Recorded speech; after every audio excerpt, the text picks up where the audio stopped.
আসসালামু আলাইকুম। আমি এখন আছি ফরিদপুর সদর নর্থ চ্যানেলে। আমি আসছি যে আপনাদেরকে দেখাতে যে কতটা অথেন্টিক মাটির কোলে।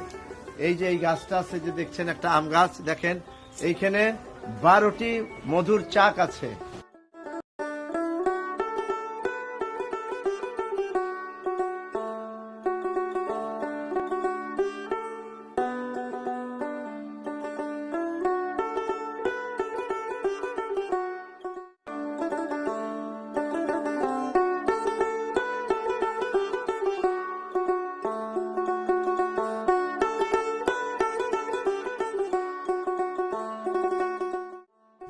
আমরা নিজস্ব মাওয়াল দ্বারা গ্রামে গ্রামে যেখানে চাক আছে সেই চাকের থেকে আমরা মধু সংগ্রহ করি। আমি আপনাদেরকে এই যে কালিজিরা মধুর প্রজেক্ট দেখানোর জন্য আসছে। এখানে দেখেন সারি সারি এই যে মধু উৎপন্ন হচ্ছে, এই যে মৌমাছি এখানে দেখেছেন। তো এখান থেকে 100 ভাগ খাঁটি মধু পাওয়া যাবে। আমরা এই যে মাটির কোলে যে প্রজেক্টটা, এখানে আমরা এসেছি, মাঠে এসেছি, মাঠ পর্যায়ে কিভাবে মধু হয় সেটা দেখানোর জন্য। এটা নিজস্ব প্রজেক্ট আমাদের মাটির কোলের।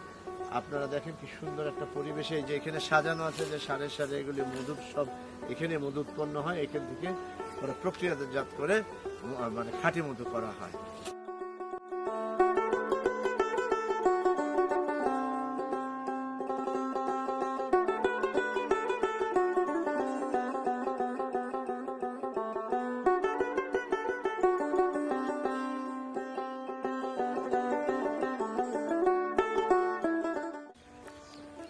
মাটির কোলে থেকে আজকে আমি এসেছি একদম ক্ষেতে, যেখানে আমরা এই সরষা এখানে ছিল একসময় এই বিস্তীর্ণ ক্ষেতে। এখন সেগুলো কেটে প্রক্রিয়াজাত করে এই যে এখানে সরিষা, এগুলি রোদে শুকিয়ে তারপরে ঘানিতে ভাঙা হবে, কাঠের ঘানিতে ভাঙা হবে সরিষা, মানে খাঁটি সরিষার তেল যাতে পাওয়া যায়। যারা খাঁটি সরিষা নিতে চান তারা এখানে মাটির কোলে থেকে আপনারা নিতে পারেন।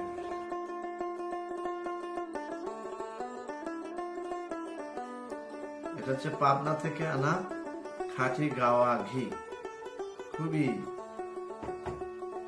খাঁটি এবং এটা অত্যন্ত ঘ্রাণযুক্ত। আপনি নাকে দিলে বুঝতে পারবেন যে এটা যে 100 ভাগ খাঁটি। এখানে আছে বিভিন্ন ধরনের মধু, অনেক রকমের মধু আছে। প্রাকৃতিক মধু আছে, তারপরে সরষে ফুলের মধু আছে, লিচু ফুলের মধু আছে, কালিজিরার মধু আছে। এগুলি আপনারা এখানে নিতে পারেন। এই যাবতীয় যেসব পণ্য আছে মাটির কোলের থেকে আপনারা যে কোনো সময় আমাদের নাম্বার অথবা আমার মেসেঞ্জারে ফোন করে মেসেঞ্জারে আপনারা চাইতে পারেন যে আপনার মাটির কোলের ওয়েবসাইট আছে, সেটা হলো www.matirkole.com। এখানে আপনারা ক্লিক করলে আপনারা এগুলো নিতে পারবেন। আপনাদের সকলকে